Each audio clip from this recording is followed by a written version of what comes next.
मार्च 2023 की एक रात कीनिया के शकालाका गांव में चंगावा मांगी और उनका परिवार गहरी नींद में सो रहा था। अगले दिन उन्हें जल्दी काम पर निकलना था, इसलिए वे अच्छी तरह आराम कर लेना चाहते थे। लेकिन उस रात कुछ और ही तय था। जैसे ही नींद परवान पर चढ़ी, दरवाजे पर दस्तक हुई। पहले धीमे धीमे, फिर दस्तक तेज होती चली गई। मांगी की आंख खुल गई। मन खिन्न हो चुका था। वो गुस्से में बुदबुदाए, इतनी रात को कौन परेशान कर रहा है? इसको नहीं छोड़ूंगा, ऐसा सबक सिखाऊंगा कि दोबारा दरवाज़ा खटखटाने की हिम्मत नहीं होगी।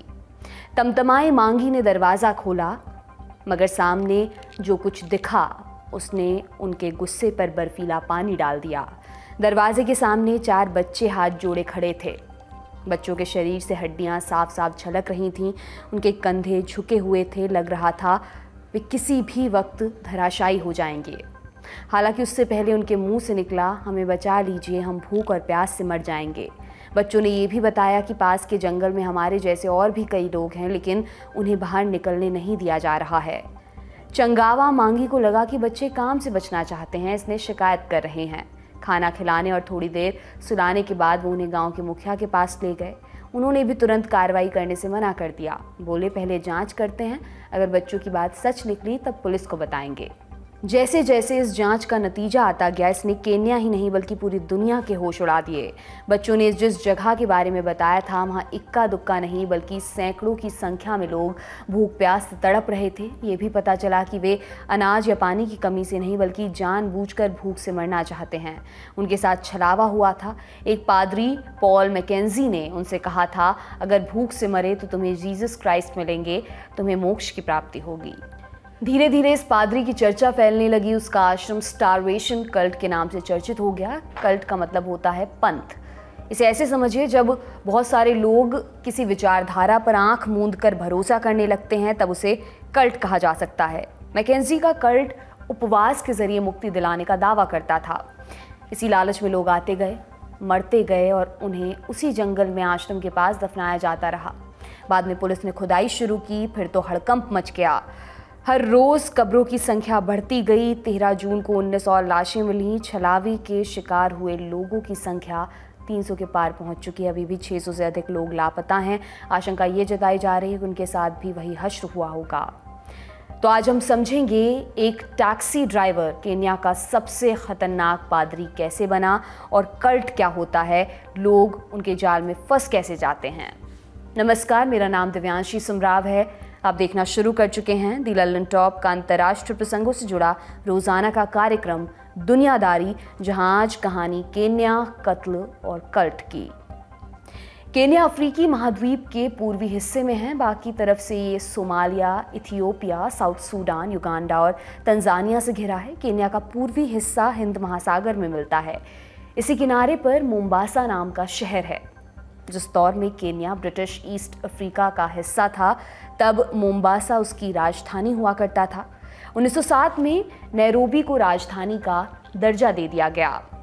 हालांकि मोम्बासा का रुतबा आज भी बरकरार है। इसी शहर से लगभग 100 किलोमीटर दूर शाकाहोला पड़ता है, वही जगह जहां टैक्सी ड्राइवर से पादरी बने पॉल मैकेंजी ने कोहराम मचा रखा है।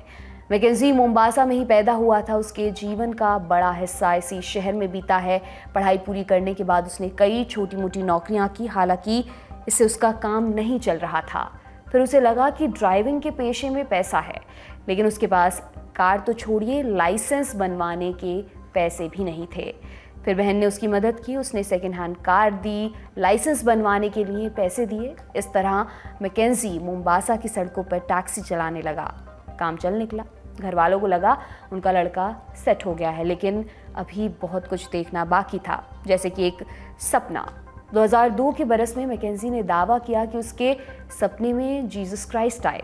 बोले, तुम्हें मेरा संदेश लोगों में बांटना है, मैं हमेशा तुम्हारे साथ रहूंगा। उस दिन के बाद उसने टैक्सी चलाना छोड़ दिया। वो चर्च में लोगों को बाइबल बांटने लगा। उसके भाषण से लोग आकर्षित होते थे।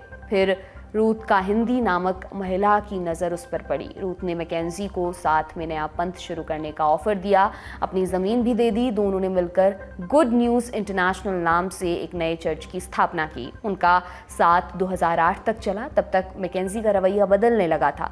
पहले वो जीसस क्राइस्ट और बाइबल की प्रधानता की बात करता था। धीरे धीरे उसने खुद से भविष्यवाणी शुरू कर दी, बाइबल को तोड़ मरोड़ कर पेश करने लगा। वो खुद को जीसस क्राइस्ट का अवतार तक बताने लगा। इसी बीच रूथ काहिंदी के साथ पैसे को लेकर झगड़ा हुआ, दोनों अलग हो गए। जाते जाते वो रूथ की एक बेटी को बरगलाने में सफल रहा। उसकी शादी अपने एक शिष्य से करवाई। रूथ से अलग होने के बाद उसने मलिंदी नाम के कस्बे में नए सिरे से गुड न्यूज़ इंटरनेशनल को शुरू किया। उसके फॉलोअर्स की संख्या बढ़ती गई। थोड़े समय बाद उसने अलग अलग किस्म के दावे करने शुरू कर दिए। वो हर दावे में जीसस क्राइस्ट का नाम ज़रूर जोड़ता था, ताकि लोगों को भरोसा दिलाया जा सके कि सब ईश्वर की मर्जी है। एक दिन उसने कहा, जीसस क्राइस्ट मेरे सपने में आए, कहा कि डॉक्टरों के पास जाना बंद करो, अपने बच्चों को स्कूल मत भेजो, अस्पताल और स्कूल पाप के अड्डे हैं। फॉलोअर्स ने उसका कहा माना, बच्चों को स्कूल भेजना बंद कर दिया। अपने साथ मैकेंजी के आश्रम में उन्हें ले आए। बीमार पड़ने पर मैकेंजी के पास जाने लगे। उसने इसका फ़ायदा उठाया। चर्च के कैंपस में उसने अपना स्कूल और अस्पताल शुरू कर दिया। इसके बदले में वो लोगों से खूब सारे पैसे लेता था। लोग उसके जाल में इतने वशीभूत हो चुके थे कि उन्होंने सब कुछ देखकर भी अनदेखा करना सीख लिया था। नतीजतन मैकेंजी का कारोबार बढ़ता चला गया। वो लोगों के दिलो दिमाग पर हावी होता गया। उसे इस काम में मज़ा आ रहा था, लेकिन उसकी इच्छाएं अभी तक शांत नहीं हुई थीं। वो अपने कारोबार को दूर दूर तक फैलाना चाहता था। इसी इरादे से उसने अपना चैनल शुरू कर दिया, टाइम्स टीवी नाम से। इस पर वो अपना प्रचार करता था, अपना संदेश फैलाता था। इसके बाद तो दूसरे देशों से भी लोग उसके पास आने लगे। वैसे मैकेंजी क्या संदेश देता था? वो कहता था, क़यामत का दिन नज़दीक है, हम इस जंग को जीतने वाले हैं। ध्यान रहे कोई वापस ना लौटने पाए। बच्चे भूख से रो रहे हैं तो रोने दो, उन्हें मर जाने दो। क्या इससे कोई दिक्कत है? दुनिया भर के अमीर लोग मिलकर साजिश रच रहे हैं। वे पूरी दुनिया को अपने कंट्रोल में लेना चाहते हैं। इसके पीछे अमेरिका, यूएन और कैथोलिक चर्च हैं। एक रैली में वो बोला, पढ़ाई लिखाई एक पाप है, लेकिन वे इसका इस्तेमाल अपने फ़ायदे के लिए करते हैं। वे यूनिफॉर्म्स बेचते हैं, किताबें लिखते हैं, कलम बनाते हैं। वे आपके पैसे से अमीर हो रहे हैं और आप गरीब होते जा रहे हैं। इस भाषण के बाद मैकेंजी को गिरफ्तार भी किया गया था। उसके ऊपर बच्चों को स्कूल जाने से रोकने का इल्ज़ाम लगा था। हालांकि जल्द ही उसे रिहा भी कर दिया गया। फिर आया 2019 का साल। केन्या सरकार ने अपने नागरिकों के लिए नेशनल आइडेंटिफिकेशन नंबर जारी करने की योजना शुरू की। मैकेंजी ने इसकी पुरजोर मुखालफत की। इसके चलते उसकी गिरफ्तारी की चर्चा होने लगी। उससे पहले ही उसने अपना चर्च बंद कर दिया। बोला, मैं शकाहोला के जंगलों में जा रहा हूँ, वहीं पर अपना आश्रम बनाऊंगा। वो पवित्र ज़मीन बाकी दुनिया से अलग होगी। जिन्हें भी आना हो मेरे साथ आ जाएं। उसकी अपील पर कई लोग आए भी। वे मैकेंजी से प्लॉट खरीद कर उसके साथ रहने लगे। दिलचस्प ये है कि उस ज़मीन का मालिकाना हक मैकेंजी के पास नहीं था, फिर भी वो धड़ल्ले से प्लॉट्स बेच रहा था। 2020 में कोरोना महामारी आने के बाद मैकेंजी का धंधा तेज़ी पकड़ने लगा। दुनिया ख़त्म होने की उसकी भविष्यवाणी पर लोगों का भरोसा बढ़ रहा था। तब उसने अपनी अंतिम चाल चली। वो जीसस क्राइस्ट की तरह बर्ताव करने लगा। बोला, अब दुनिया छोड़ने का समय आ चुका है। इसके लिए उसने भूख से तड़प कर प्राण त्यागने की बात कही। बोला, इस विधि से जीसस क्राइस्ट से जल्दी ही मुलाकात होगी। उसके प्रोग्राम में पहला नंबर बच्चों का था। उन्हें धूप में भूखा रखा गया। जब उनकी मौत हो जाती उन्हें पास में ही कब्र खोदकर दफना दिया जाता। ये सब बच्चों के माँ बाप की आंखों के सामने हो रहा होता था, लेकिन उन्हें रत्ती भर फर्क नहीं पड़ रहा था। बच्चों के बाद भूख से मरने की बारी महिलाओं की थी। अंत में पुरुषों को वही प्रोसेस दोहराना था। मैकेंजी ने कह रखा था कि वो सबसे आखिर में अपनी जान लेगा। तब तक वो धरती पर ही रहेगा ताकि सारे फॉलोअर्स को सही तरीके से ईश्वर के पास भेजा जा सके। उसने दुनिया के अंत की तारीख भी बता दी थी, अगस्त 2023।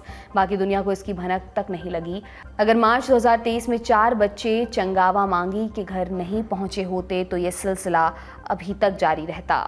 फिलहाल पॉल मैकेंजी जेल में बंद है। उसने सभी आरोपों से इनकार किया है, लेकिन लोगों का गुस्सा शांत नहीं हो रहा है। मैकेंजी के चर्च को ढहा दिया गया है। पुलिस और फोरेंसिक टीम शकाहोला के जंगलों की खाक छान रही है। कई लाशों में कुछ अंग भी गायब बताए जा रहे हैं। अंगों की तस्करी का मामला भी है। कुछ के गले पर रस्सी के निशान मिले हैं।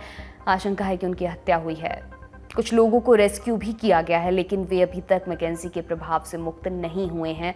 वे कुछ भी खाने पीने के लिए तैयार नहीं हैं। ब्रिटिश अखबार गार्डियन की रिपोर्ट के मुताबिक ऐसे 65 लोगों पर आत्महत्या की कोशिश का केस दर्ज किया गया है। अगले कुछ दिनों में मैकेंजी को फिर से कोर्ट में पेश किया जाएगा। मई 2023 में उसकी बेल की अर्जी खारिज की जा चुकी है। अब आपके मन में एक ज़रूरी सवाल उठ रहा होगा, लोग कल्ट के जाल में फंसते क्यों हैं? केन्या अखबार द स्टार के एक लेख में गॉडफ्रे किमेगा एक विज्ञापन का उदाहरण देते हैं। 1910 के दशक में अर्नेस्ट शैकल्टन ने साउथ पोल की खोज के लिए एक अभियान शुरू किया। इस मिशन के लिए उन्हें लोगों की ज़रूरत थी। उनकी तलाश के लिए शैकल्टन ने एक ऐड निकाला। उसका डिस्क्रिप्शन कुछ ऐसा था: खतरनाक सफ़र के लिए लोग चाहिए, कम वेतन, कंपाने वाली ठंड, कई महीनों तक सूरज नहीं दिखेगा, जान पर खतरा बना रहेगा, सुरक्षित वापसी की कोई गारंटी नहीं, अगर सफल हुए तो बदले में सम्मान और यश मिलेगा। शैकल्टन की ऐड में पाने के लिए काफ़ी कम था, मगर खोने के लिए उनकी पूरी ज़िंदगी थी। लोगों को खतरे के बारे में पूरा पता था। इसके बावजूद बड़ी संख्या में लोगों ने अप्लाई किया। शायद वे अपनी पिछली ज़िंदगी से ज़्यादा तंग थे, या उन्हें उम्मीद थी कि उन्हें नए सिरे से अपनी ज़िंदगी शुरू करने का मौका मिलेगा। मनोविज्ञान की दुनिया में इसे फ्रेश स्टार्ट इफेक्ट के नाम से जाना जाता है।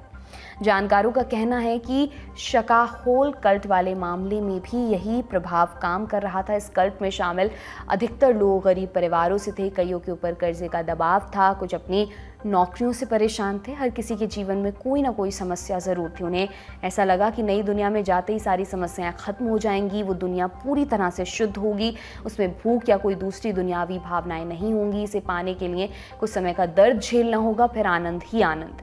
कल्ट के जाल में फंसने की सबसे बड़ी वजह यही होती है। कल्ट धर्म से अलग होते हैं, उन्हें सामाजिक मान्यता भी प्राप्त होती है जब तक कि वे कानून के अंडर रहकर काम करें। 20वीं सदी के अमेरिका में कई कल्ट सामने आए जिन्होंने अपनी मर्जी की दुनिया बनाने के लिए कानून तोड़े और फिर उनकी सरकार के साथ मुठभेड़ हुई। आमतौर पर कल्ट 4 किस्म के होते हैं।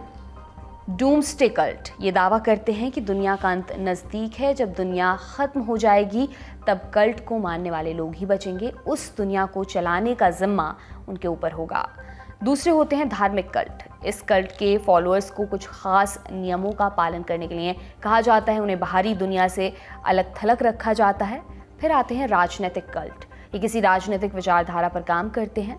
वे अपने दल को सबसे बेहतर मानते हैं, अपना मकसद पूरा करने के लिए हिंसा का सहारा भी लेते हैं। फिर नाम आता है सेक्स कल्ट का। इसके मेंबर्स को सुप्रीम लीडर या दूसरे फॉलोअर्स के साथ सेक्स करने के लिए कहा जाता है। इसके पहले उनका ब्रेन वॉश किया जाता है। लोगों को बताया जाता है कि इससे वे दैवीय शक्ति हासिल कर लेंगे। कल्ट के लक्षण क्या क्या होते हैं?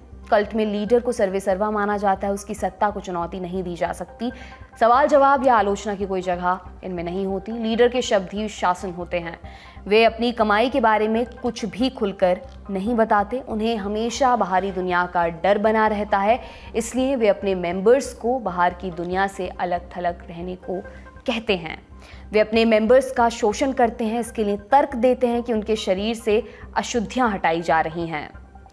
पूरी दुनिया में कल्ट के सैकड़ों उदाहरण भरे पड़े हैं। इसके बावजूद लोगों का जाल में फंसना जारी है। इसका एक उदाहरण अमेरिका में दिखा था। साल था 1967। चार्ल्स मैनसन ने द फैमिली नाम से कल्ट की शुरुआत की। इसका किसी धर्म से कोई लेना देना नहीं था। मैनसन का मानना था कि अमेरिका में जल्द ही सिविल वॉर शुरू होगा। बताया जाता था कि जंग के बाद उन्हें देश को नई दिशा में आगे बढ़ने की जिम्मेदारी दी जाएगी। सिविल वॉर जल्द शुरू हो, इसके लिए मैनसन के फॉलोअर्स ने कईयों की हत्या भी की। बाद में मैनसन को मौत की सज़ा सुनाई गई। एक और कल्ट था जिसका नाम था पीपल्स टेम्पल। इसके संस्थापक का नाम था जिम जोन्स। 1970 के दशक में पीपल्स टेम्पल कई विवादों से घिरा रहा। जोन्स के अनुयायी गुयाना के जंगलों में रहकर बस गए। उस जगह का नाम उन्होंने जोन्सटाउन रखा। 1978 में 900 से ज़्यादा लोगों की मौत का कारण बना था जोन्सटाउन। अगर आप भी कल्ट का किस्सा विस्तार से जानना चाहते हैं तो कुछ सीरीज़, कुछ डॉक्यूमेंट्रीज आप देख सकते हैं, जैसे wild wild country, Waco, in the name of God, a holy betrayal, Jonestown, terror in the jungle, और भी कई नाम हैं। अगर आप भी किसी कल्ट के बारे में जानते हो तो हमें कमेंट कर ज़रूर बताएं। ये था हमारा बड़ी खबर सेगमेंट। अब सुर्खियों की तरफ चलते हैं। पहली सुर्खी अमेरिका से है। अमेरिका के पूर्व राष्ट्रपति डोनाल्ड ट्रंप सीक्रेट डॉक्यूमेंट छिपाने के मामले में कोर्ट में पेश हुए। उनके ऊपर 37 चार्जेस लगे हैं। मसलन गोपनीय दस्तावेजों को अपने पास रखना, सुरक्षा से जुड़े रहस्यों का खुलासा करना, सरकारी जांच में बाधा डालना, FBI की पूछताछ में सहयोग नहीं करना आदि। ट्रंप ने सभी आरोपों से इनकार कर दिया है। कोर्ट की कार्रवाई में क्या क्या हुआ? सुनवाई के दौरान ट्रंप बोले, मैंने कानून का पालन किया है, मैं दोषी नहीं हूं। कोर्ट ने ट्रंप को बिना किसी प्रतिबंध के अमेरिका या अमेरिका से बाहर यात्रा करने की अनुमति दे दी। सीक्रेट डॉक्यूमेंट वाला मामला क्या है? अमेरिका में जब राष्ट्रपति पद छोड़ते हैं तब उन्हें अपने कार्यकाल के दौरान किए गए काम से संबंधित दस्तावेजों को नेशनल आर्काइव को देना होता है। ये सब राष्ट्रपति रिकॉर्ड अधिनियम यानी कि PRA के मुताबिक किया जाता है, लेकिन ट्रंप ने नियम का पालन नहीं किया। वो दस्तावेजों को अपने साथ अपने घर ले गए। इसकी तलाश में FBI उनके घर पर छापेमारी भी कर चुकी है। दूसरी सुर्खी पाकिस्तान से है। पाकिस्तान में भयानक तूफान की आशंका है, इसकी झलक अभी से मिलने लगी है। कराची में हवा की रफ्तार तेज हो गई है। पाकिस्तान के मौसम विभाग के मुताबिक तूफान 15 जून तक जमीन से टकरा सकता है। इस तूफान को बिपरजॉय का नाम दिया गया है। इस तूफान का असर सिंध, बलूचिस्तान और भारत के कच्छ में भी दिखाई देगा। गुजरात में इसको लेकर अलर्ट भी जारी कर दिया गया है। समंदर के आसपास रहने वाले लोगों को सुरक्षित स्थानों पर भेजा जा रहा है। बिपरजॉय को लेकर और क्या क्या जानकारियां आई हैं? तूफान के दौरान जमीन पर 125 से 135 किलोमीटर प्रति घंटे की रफ्तार से हवाएं चल सकती हैं। भारत सरकार ने भी बिपरजॉय की लोकेशन पर नजर बना रखी है। NDRF ने 12 टीमों को तैनात किया है। पाकिस्तानी मौसम वैज्ञानिक डॉक्टर सरदार सरफराज ने इस तूफान को लेकर BBC उर्दू से बातचीत की। उन्होंने कहा कि बिपरजॉय 1999 के चक्रवात का एक्शन रिप्ले है। ये तूफान उसी रास्ते से गुजर रहा है जिस रास्ते से 1999 में आया था और इसकी रफ्तार भी वैसी ही है। उस साल के तूफान में पाकिस्तान के हज़ारों लोग प्रभावित हुए थे। कई इलाकों में बाढ़ भी आई थी। इस मामले से जुड़ी जो भी अपडेट्स होंगी वो आपको लल्लन टॉप पर लगातार मिलती रहेंगी। आज की तीसरी और अंतिम सुर्खी कोलंबिया से है। हमने 13 जून के दुनियादारी में 4 बच्चों के सर्वाइवल की अविश्वसनीय कहानी आपको सुनाई थी। खतरनाक जंगल में 40 दिनों तक फंसे रहने के बाद सेना की एक टीम ने उन्हें खोज निकाला। उससे पहले इन बच्चों ने अद्वितीय हौसला दिखाकर अपनी जान बचाई थी। पूरी कहानी विस्तार से जाननी हो तो आप दुनियादारी का 13 जून का एपिसोड देख सकते हैं। लिंक आपको डिस्क्रिप्शन बॉक्स में मिल जाएगी। आज की अपडेट एक खोजी कुत्ते से जुड़ी है। सर्च एंड रेस्क्यू टीम के साथ 10 खोजी कुत्ते भी लगे थे। उन्होंने ही शुरुआती सुराग का पता लगाने में मदद की थी। उनकी मदद से बच्चों को तो ढूंढ लिया गया, लेकिन अभी भी तलाश अधूरी है। दरअसल ऑपरेशन में शामिल विल्सन नाम का एक कुत्ता गुम हो गया है। उसे इसी तरह के मिशन के लिए ट्रेन किया गया था। वो चीज़ों को सूंघकर उनका पता लगा लेता है। उसने जंगलों में गुम हुए बच्चों की बोतल और दूसरे सामान खोजे थे। विल्सन को लेकर आर्मी ने क्या कहा है वो भी जान लेते हैं। आर्मी का कहना है कि विल्सन 18 मई से गायब है। उसी दिन वो अचानक दौड़कर जंगल में अंदर की तरफ चला गया और फिर नहीं लौटा। ये बहुत ही अजीब है कि विल्सन वापस लौटकर अपने हैंडलर के पास नहीं आया, क्योंकि उसे इसी तरह ट्रेन किया गया है। मिशन पूरा करके अपने हैंडलर के पास वापस आ जाना था। आर्मी अंदेशा लगा रही है कि वो जंगली जानवरों से खुद को बचा रहा हो, क्योंकि इस जंगल में खतरनाक मगरमच्छ, जहरीले सांप और जगुआर जैसे जानवर भी रहते हैं। सेना की एक टीम अभी भी विल्सन की तलाश कर रही है। 6 जून को वो आखिरी बार जंगल में नजर आया था, लेकिन वो फिर से भाग गया। विल्सन की खोज अभी भी जारी है। अधिकारियों ने कहा है कि टीम के किसी भी व्यक्ति को जंगल में नहीं छोड़ा जाएगा, विल्सन को भी नहीं। तो आज का दुनियादारी यहीं पर समाप्त होता है। कल फिर आपसे मुलाकात होगी इसी उम्मीद के साथ। मैं विदा लेती हूँ। शुक्रिया। शुभ रात्रि।